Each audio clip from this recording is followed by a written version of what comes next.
실전 95강입니다. 가처분 등기 1탄입니다. 가처분 이 정도는 알아야.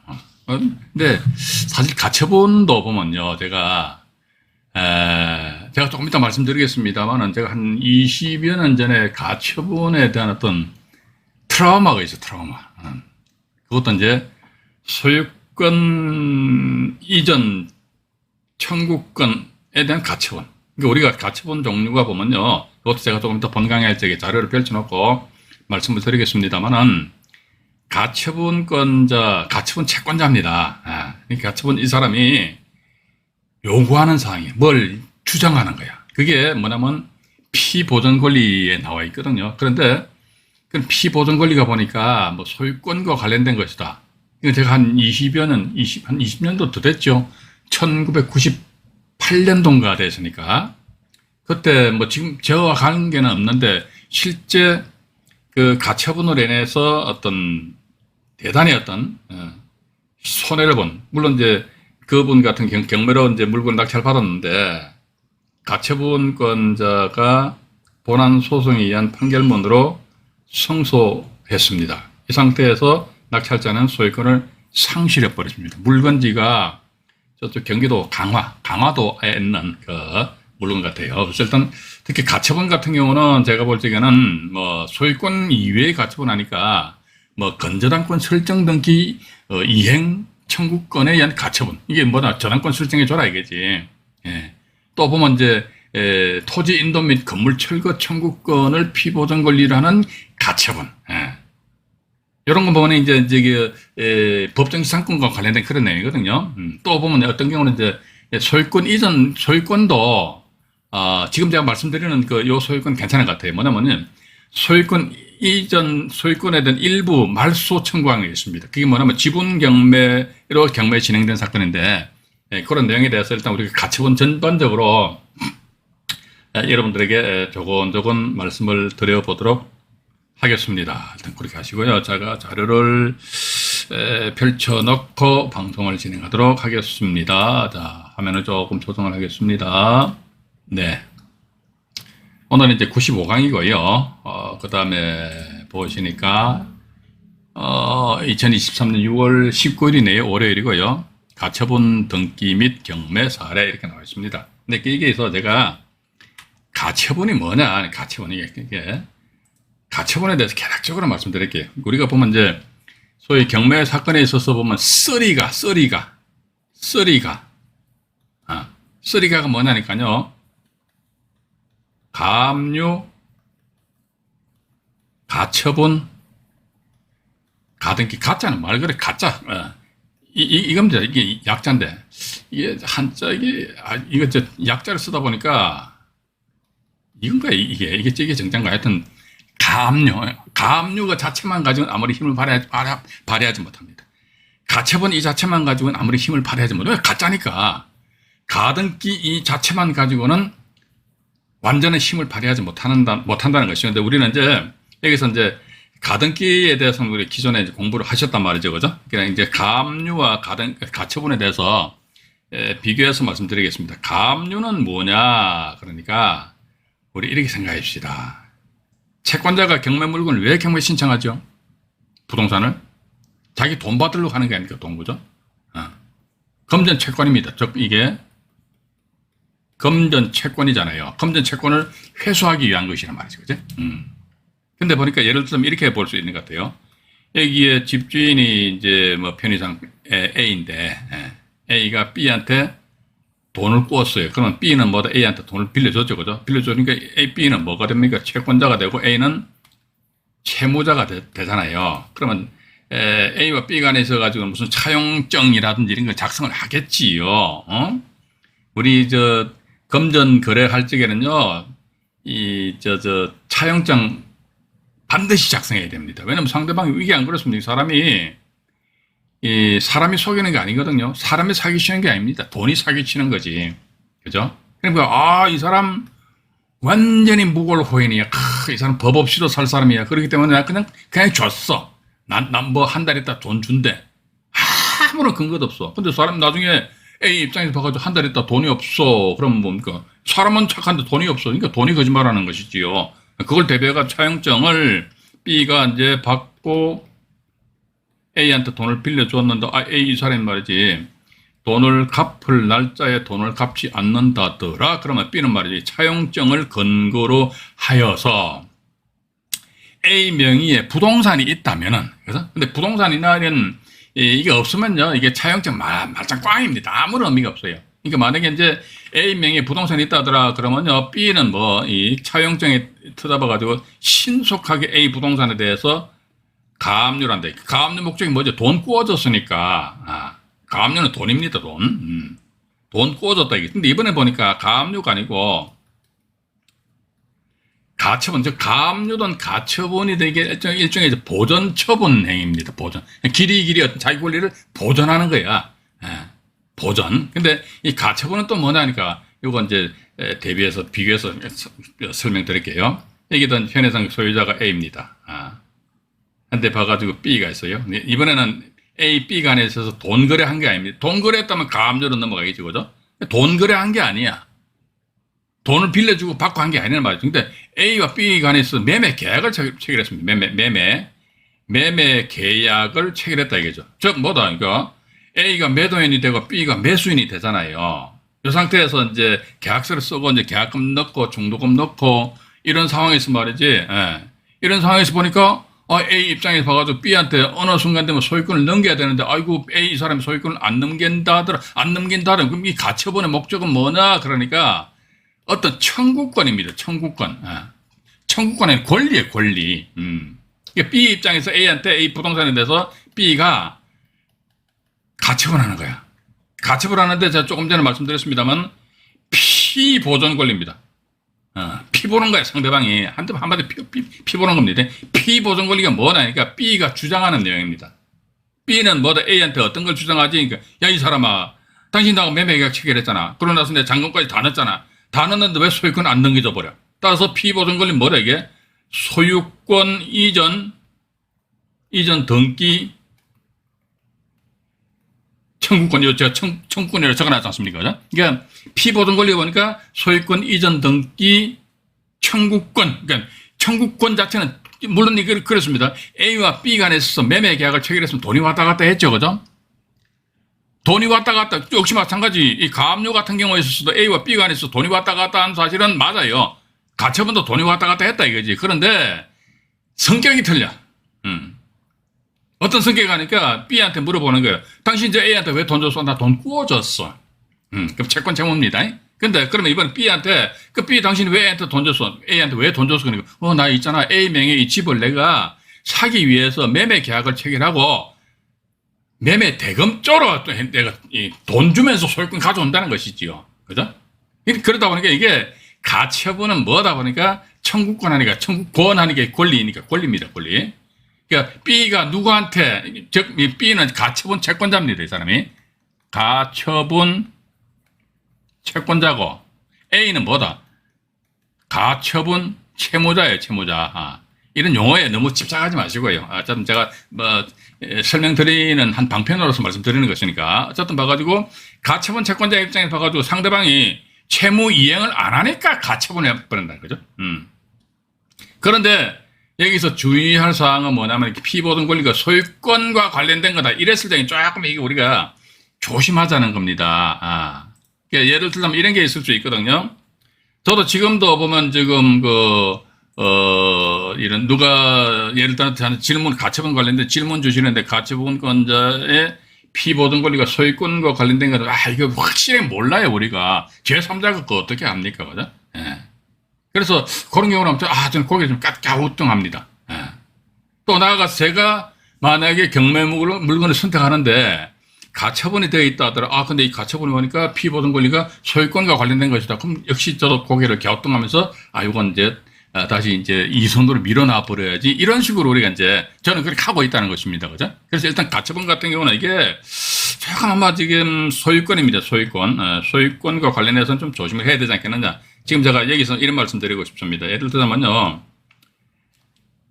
누가 가처분을 했습니다. 가처분을 했는데 가처분에 의한 피보전 권리가 뭐냐 그러니까 소유권 가져오라 이게 소유권 그죠? 소유권 이전 등기를 나한테 넘겨 소유권을 그러니까 소유권 이전 등기 청구권을 피보전 권리는 가처분이 돼 있어요. 그런데 이 가처분이 예를 들자면요. 뭐 앞에 뭐 어떤 권리가 있으면 해가지고 이 가처분이 말소됐다 치자겠지. 그럼 우리가 한번 생각해 봅시다. 예를 들어 가처분권자 A인데 A가 그 당의 부동산에 가처분을 했는데 가처분이 말소가 돼 버렸어요. 자 그러면요. A가 만약에 요 사람 보니까 A는 가처분 채권자고 그러면 상대적으로 이 부동산 소유자가 갑이라 그러면요. 이 사람은 가처분 요거 잘 들으셔야 됩니다. 채무자입니다. 근데 그러면 근데 A가 가처분을 했는데 이 가처분 등기상이 말소돼 버렸어요? 말소되면 이제 A는 뭐다 갑한테 더 이상 잭소리 못 하느냐? 그건 아니죠. 봐가지고 가처분 등기 할 수도 있고 안 할 수도 있어요. 이 가처분은 뭐다 단지 갑 얘가 좀 찜찜해. 그러니까 가압류 같은 경우는 상당히 어떻게 신속하게 가압류 기입 등기가 됩니다. 가처분 같은 경우는요 약간의 시간을 요해요. 어쨌든 봐가지고 A 입장에서 봐가지고 갑이 못 믿어. 저 인간 말이지 관상을 보니까 영 아니야. 그래서 가처분을 했는데 아이고 이게 경매가 넘어왔다더라. 그런데 가처분이 말소를 했다. 그러면 A가 예를 들자면요. 요 소유권 이전 등기 청구권이잖아요. 그럼 이게 뭐냐면 야 갑 너 명의로 된 부동산 있잖아. 나한테 가져와. 라는 이런 청구권이거든요. 근데 이런 청구권이 그 보존 처분으로서 가처분이 말소됐다 해가지고 그럼 A는 갑한테 영원히 야 소유권 가져와 라고 그런 권리를 주장하지 못하느냐? 할 수 있어요. 봐가지고 그러니까 가처분 등기는 비록 경매 절차상에서 말소가 되었다 손치더라도 그죠? 말소되었다 손치더라도 A가 돈 다 줬다 이게 소유권 가져라 이게 이런 식으로 해서 갑한테 나름대로 어떤 권리를 주장을 하게 되고 또 따라서 나아가서 A가 소유권을 취득함으로 인해서 낙찰자가 소유권을 상실해 버린다면 그때 낙찰자는 과연 어디 가서 누구한테 하소연할 것이냐? 하소연할 수 있는 방법 딱 하나 있어요. 뭐냐면요. 이렇듯이 갑이라는 사람한테 A가 소유권을 넘겨받음으로 인해 가지고 만약에 이 물건을 B라는 사람이 낙찰을 받았다 치자입니다. 그죠? 근데 B가 어떻게 소유권을 나중에 상실해 버렸어. 상실하면 어떻게 됩니까? B는 뭐다? 자기 앞으로 소유권 이전 등기하기에 앞서가지고 법원에다가 경매 대금을 완납을 했지 않습니까? 그러니까 경매 대금을 완납을 하니까 법원에서는 어떻게 합니까? 배당기일을 지정해가지고 배당을 실시하잖아요. 그 당의 경매 사건의 이해관계인들한테 순차적으로 이제 1등, 2등에 배당을 실시한다고. 그러면은 이 B 낙찰자 입장에서는 배당기일 날 배당받아간 배당 요구 채권자들 있지 않습니까? 그 사람들한테 내가 대금 납부했는데 대금 납부해가지고 내가 내 앞으로 등기했거든. 근데 가처분이 어쩌고저쩌고 이렇게 해가지고 내가 소유권 상실했거든. 따라서 너네들이 배당받아간 것은 부당이득입니다. 부당이득이니까 너네들 배당받아간 그 금액 다 나한테 토해내놔. 라고 B는 뭐다? 배당기일 날 배당받아간 당의 경매 사건의 이해관계인들이죠. 이해관계인에게 배당 금액에 대한 반환을 청구를 할 수 있습니다. 할 권리가 있다는 거예요. 그런데 중요한 것은 할 수 있는 게 아니고 좋다 이거죠. B가 배당기일 날 배당 받아간 이해관계인들한테 야 당신들 배당 받아간 것은 그냥 부당이 되니까 빨리 내놔 했을 적에 제가 만약에 이해관계인이라면 제가 다른 영상물에서도 이런 말씀 몇 번 드렸을 겁니다. 제가 만약에 이 당의 경매 사건의 이해관계인이라면요. 나 돈 주고 싶은데 돈이 없어. 어떡하지? 내가 당신 말대로 내가 이렇게 배당 받아간 것은 부당이득이라 치자겠지. 원래 이게 낙찰자가 대금을 납부하게 되면은 민지법 135조에 해가지고 등기 안 해도 그 경매 부동산은 낙찰자의 소유로 되거든요. 낙찰자의 소유로 되는데 그러면 대금 납부를 했다는 전제로 해가지고 낙찰자 소유권을 취득하는 거란 말이죠. 그런데 대금 납부를 했는데 소유권을 상실했다 이거지. 맞잖아요. 그럼 따라서 내가 대금 납부한 거 빨리 내놔라 이거지. 근데 보니까 전부 다 이미 경매 사건에서 이해관계인들 다 배당 받아갔네. 그럼 당신들 배당 받아간 것은 뭐다? 이게 전부 다 이게 뭡니까? 부당이득입니다. 부당이득. 부당이득에 의해서 반환 요청을 할 수는 있는데 상대방에서 나 돈 없지롱 하게 되면요. 그때는 이게 B 입장에서는 상당히 난처해질 수가 있지 않겠느냐 하는 그런 생각을 가지게 됩니다. 그래서 저는 제 개인적인 생각, 저는요, 개인적인 제 입장입니다. 제 입장은요, 가처분 등기가 되었다 했을 적에는 딱 저는 먼저 피보존 권리를 봅니다. 피보존 권리를 보는데 소유권 어쩌고 저쩌고 돼 있으면, 이게, 앞이든 뒤든 조금 저는 찜찜해요. 그래서 저는 조금 이선으로 밀어놓습니다. 저 같은 경우는요. 근데 이 영상을 보시는 시청자 여러분들 중에서, 그거 아니야. 그냥 들어가면 돼. 그럼 들어가세요. 괜찮습니다. 들어가시고 나중에 쌍꺼풀 터지든지, 그건 알아서도 하시기 바랍니다. 또 두 번째, 가처분이 되어 있다 그러면요. 어떤 걸 보느냐 하니까 가처분, 제가 볼 때 이게 상당히 중요한 것 같아요. 목적 달성입니다. 예를 들자면요. A가 가처분을 하였는데, 가처분의 피보존 권리가 이게 A가 주장하는 그 이유입니다. 이걸 나한테 최줘라 이거지. 근데 피보존 권리가 보니까, 건저당권, 설정 등기 이행 청구권, 항상 가처분 같은 게 무슨 뒤에 청구권 이렇게 보습니다. 나중에 등기부등본 샘플을 보여드릴게요. 근데 건전한권 설정 등기 이행 청구권이 아니고, 근데 나중에 보니까 등기부등본상에 얼굴상에 보니까 A 명의라서 저당권이 설정되어 있네? 그럼 목적 달성한 거 아닙니까? 그럼 이 가처분은 뭐든지 허당입니다. 껍데기입니다. 이런 건 마음 놓고 입찰 들어가자 이거죠. 그죠?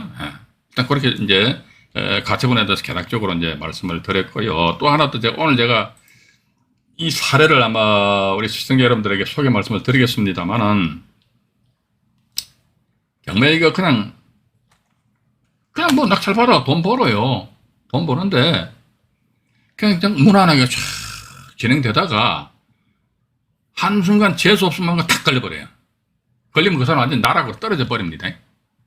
이게 우리는 따라서, 지금 제가 이렇게 말씀드리는 내용에 있어가지고, 이건 이제 여러분들한테 겁을 드리는 것이 아니에요. 겁박을 하는 게 아닌데, 제가 왜 여러분들한테 겁을 드립니까? 제가 어디 다른 영상물 밑에 보니까 어떤 분이 댓글을 달아놓으셨다고 너무 겁을 주는 거 아니냐, 이거죠. 제가 겁 주는 거 아니라니까. 제가 우리 시청자 여러분들한테 겁을 왜 드립니까? 겁 주는 목적이 있어야 될 거 아닙니까? 아무런 목적 없잖아요. 이유도 없어요, 봐가지고. 그러니까 이러한 경우의 수가 발생될 수도 있기 때문에 이런 걸 우리 염두에 두고 경매 정보지에 의한 어떤 분석 활동을 하자 이거지. 그런 의미지. 제가 막 겁을 들이면서, 예를 들어 제가 컨설팅 한다 그러면요. 좀 냄새는 나겠죠. 그죠? 저 인간 겁을 팍 줘가지고 말이지. 지한테 컨설팅 의뢰하라고, 저렇게 하는구나. 근데 저 컨설팅 안 하잖아요, 제가.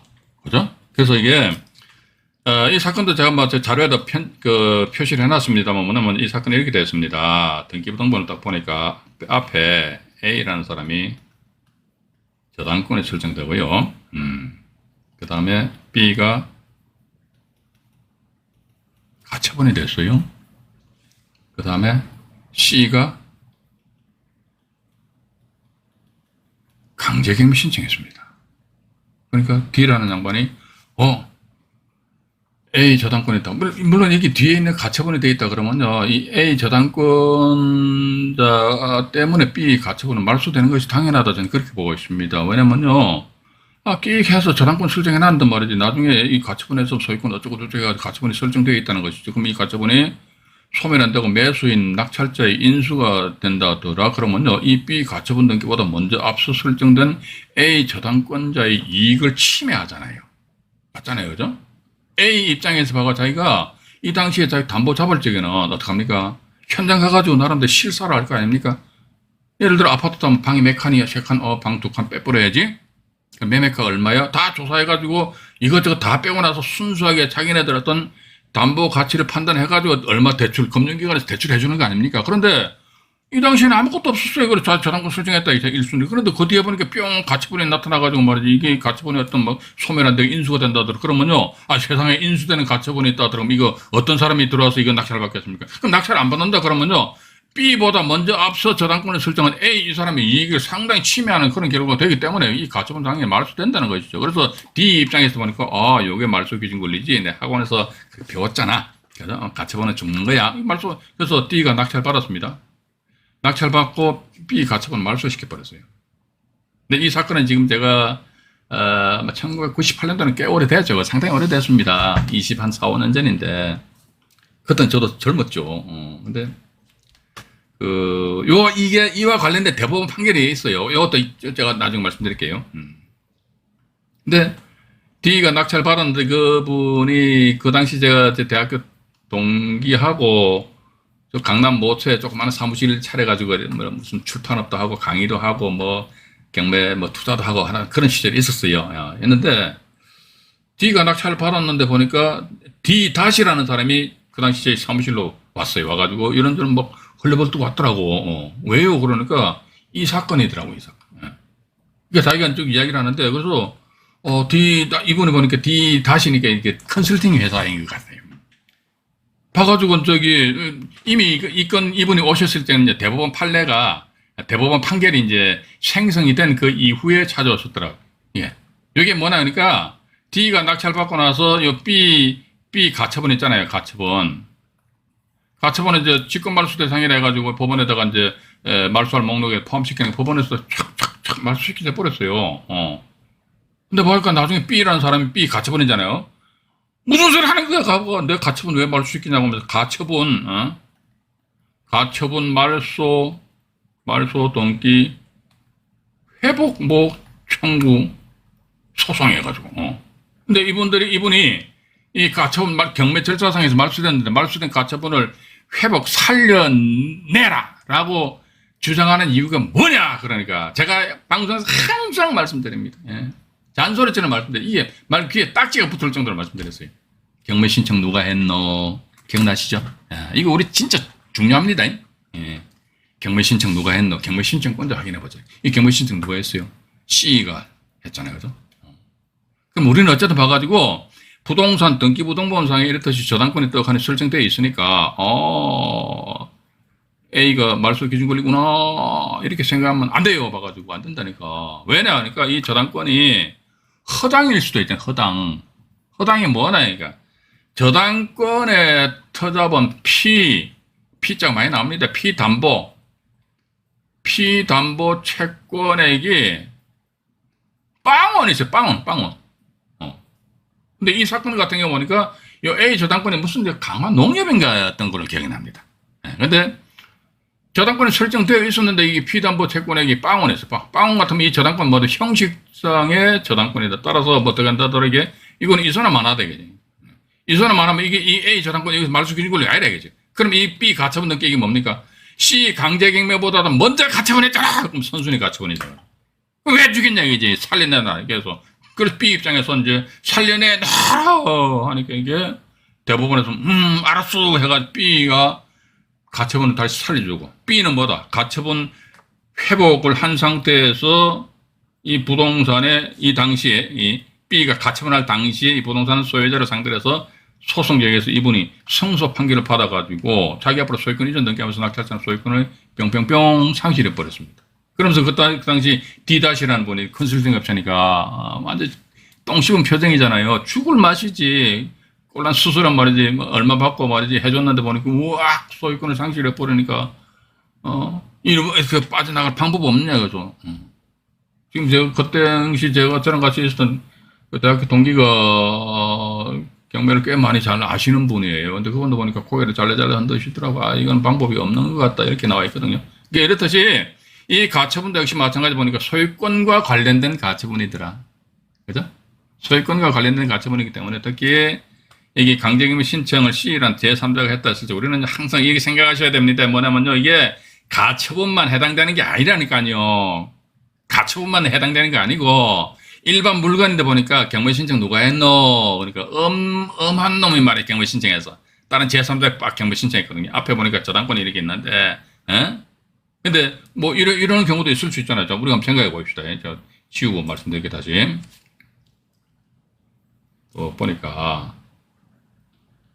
A가 저당권을 설정했어요. 그죠? B가 전입신고를 하였습니다. 확정일자 받았겠죠. C가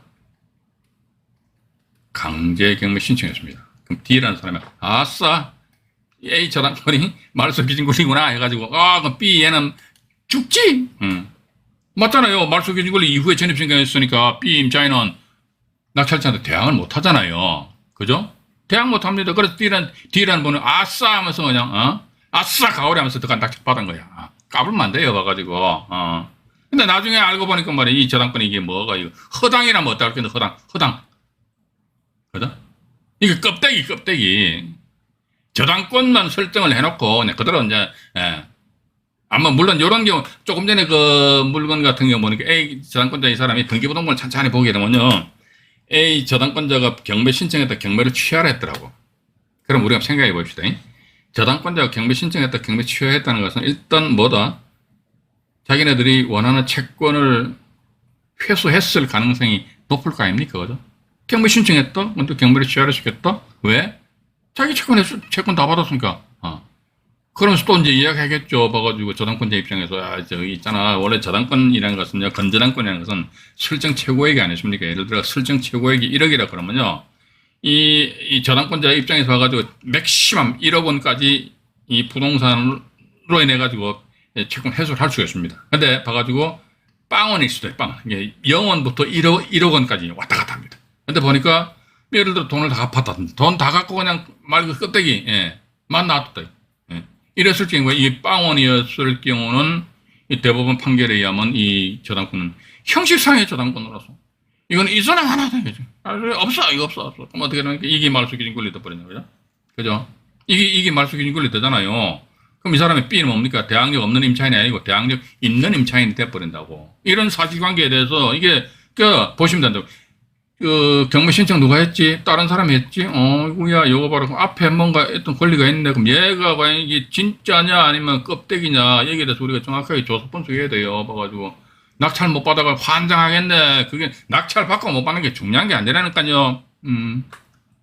전 그렇게 봅니다. 낙찰 받고 못 받고 그게 중요한 게 아니라니까요. 낙찰 받으면 뭐 어쩔 텐데. 뭐 낙찰 받는 사람들 다 돈 버는 줄 압니까? 아이고. 낙찰 받고 나서 뒤로 돌아서 가지고 눈물을 훔치는 사람들도 있어요. 봐가지고 내가 왜 낙찰 받았을까? 내가 유튜브 상에서 안정현 경매 스쿨을 안정현이 절마를 어떻게 왜 알았을까? 차라리 몰랐으면 말이지 내 경매를 안 할 낀데 엄한 저 같은 사람 막 원망을 한단 말이죠. 그런 사람 많아요. 봐가지고 근데 우리가 왜 모르냐 그러니까 아마 이 시청자 여러분들 중에서도 이제 이 경매 동호회 카페 활동하시는 분들 많이 계실 겁니다. 근데 카페 들어가 보세요. 보게 되면요, 지가 경매 투자해서 돈 벌었다가 와 우리나라 사람들 뻥 세잖아요. 1,000만 원 벌었다 해도 막 5천만 원 벌었다 막 개뻥 쳐버린다고. 그런데 경매 투자해가지고 나 이번에 입찰 보던 거 뭐 5천만 원 까먹었지 이런 걸 언론 거 본 적 있으십니까? 없죠. 없잖아요. 왜? 쪽팔리니까. 그 쪽팔려가 그건 못 올린다고. 맞잖아요. 그죠? 근데 어떻게 보면 이제 그런 경매 실수한 분에 내 가지고 나름대로 손해를 본. 그러니까 제가 막 또 말씀 안 드립니까? 매년 적립되는 입찰 보증, 몰수된 입찰 보증 금액이 몇십만 원, 몇백만 원, 몇천만 원도 아니고요. 몇 억도 아니고 몇십억도 아니고 몇백억입니다. 몇백. 700억. 1년이면 1년 단위입니다. 1년에 700억, 800억 이렇게. 매년 이렇게 적립이 되는 거예요. 그럼 우리가 그 700억 이게 몰수된 입찰 보증 금액이다. 그럼 그 돈은 누구 주머니에서 나왔습니까? 우리 경매인들 주머니에서 나왔잖아요. 그죠? 그 사람들은 그만큼 실패한 사례란 말이에요. 근데 그런 사람들 딱 쳤다 마우스하고 앉아있다니까요. 그죠? 그렇기 때문에 후순위 다른 제3자가 경매차. 첫 번째는 경매 신청.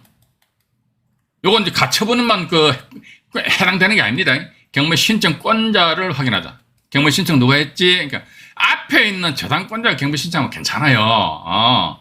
왜냐, 이 사람이 지가 경매 신청했다는 것은 지가 이 물건의 채무자한테 받을 돈이 있을 거 아닙니까? 그죠? 그럼 당신이 경매 신청했구나. 당신이 말소 기준권이 이렇게 하면요, 전혀 문제가 없어. 그런데 앞에 저당권이 있는데, 엄하게 말이지. 이 C라는 사람 강경미 픽 돌아보네. 뭐야, C가 제3자가 경매 신청했는데, 두 번째 뭐 봐가지고요. 소위도 아니고 중위도 아니고 대위 변제의 가능성 여지가 없지 않아 있을 수 있다는 겁니다. 예를 들어 이렇게 보자, 그죠? C라는 사람이 강제경매 신청했다. 근데 사건이 여기 A 저당권이 있고 B가 이제 나중에 전입신고했잖아요, 그죠? 근데 만약에 이 사람이 이제 허당이 아니고 실제 채권이 있다, 진짜 이거예요. 이거 기우고 다시 말씀드릴게요. 저는 이게 기본으로 보고 있어요, 이거. 이게 딱 경매 정보지를 보는 순간에 우리는 기계적으로 경매 신청 누가 했지? 최선순위가 있구나. 괜찮아. 경매 신청 누가 했지? 아이고야. 엉뚱하게. 이게 두 가지로 나눠 볼 수 있잖아요. 봐가지고. 이게, A가 저당권 설정하고, B가 임차인입니다. 그다음에 C가, 만약에 경매 신청을 A가 임의 경매 신청했다. 임의 경매. 여기 임차인입니다. 여기 임차인이고, 저당권.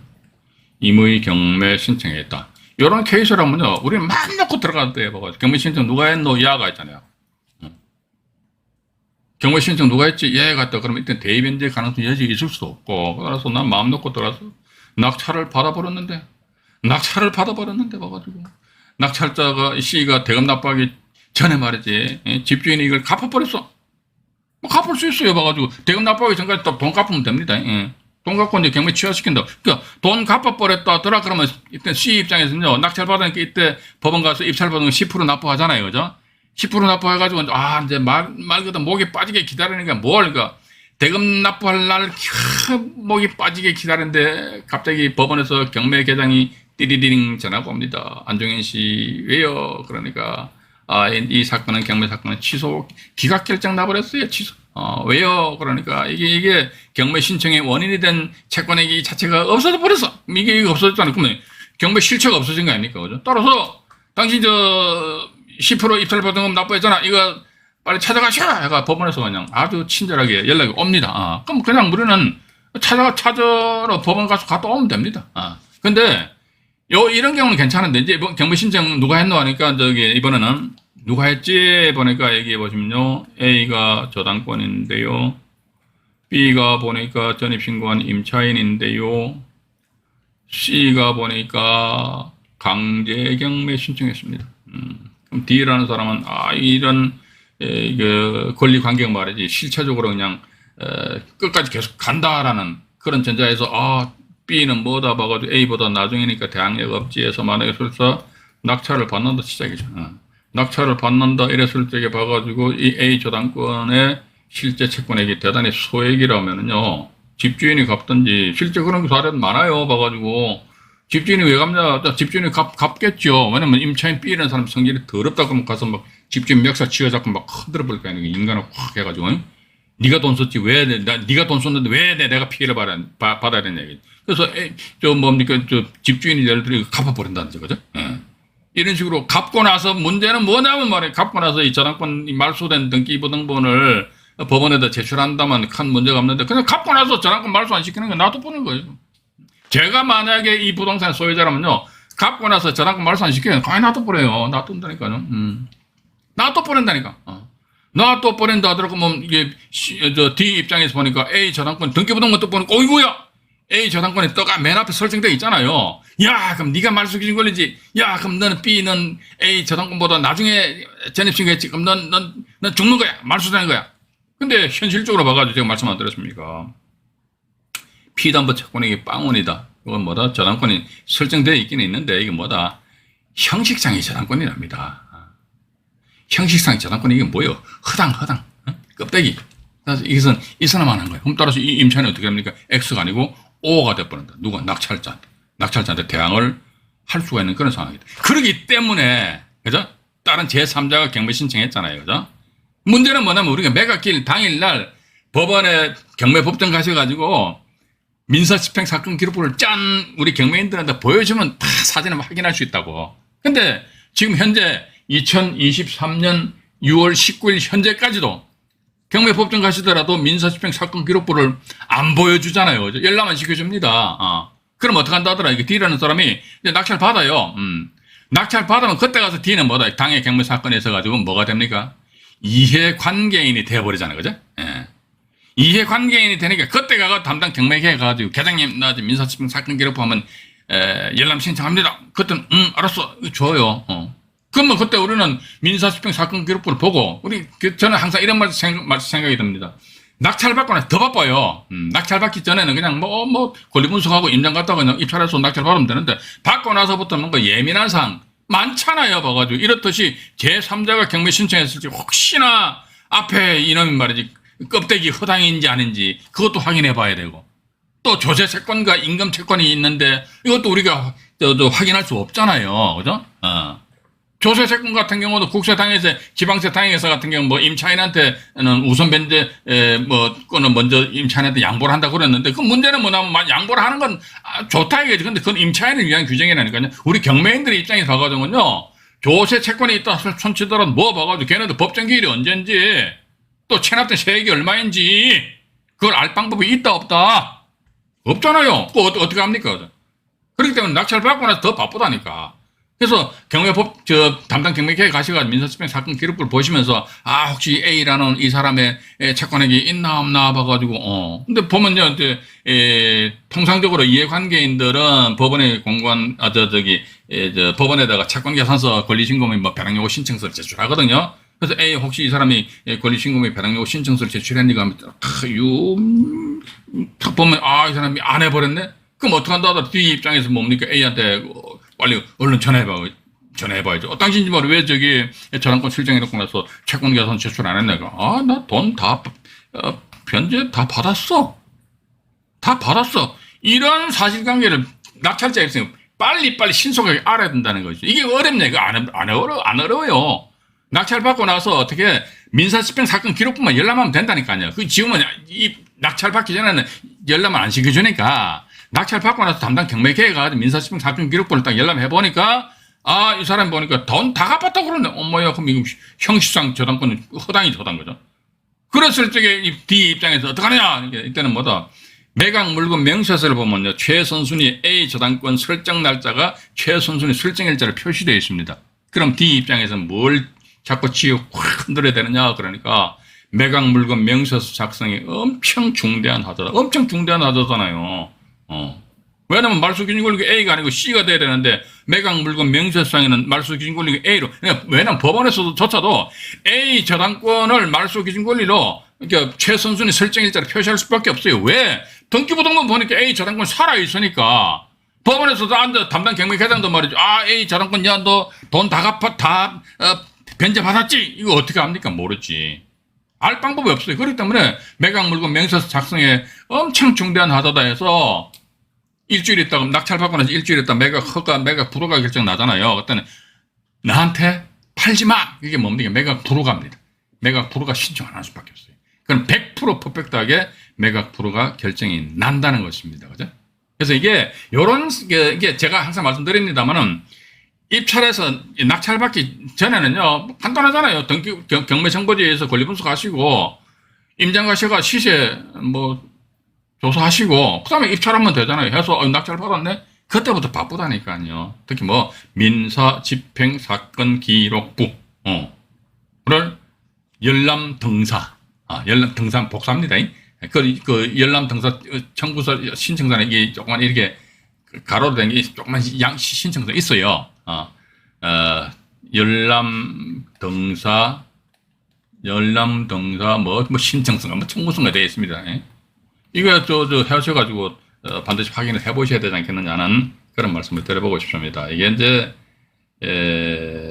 이렇듯이 경매가 지금 우리가 이번 시간 가처분입니다만 가처분 말고도 여러 가지 어떤 경우의 수가 있을 수 있다.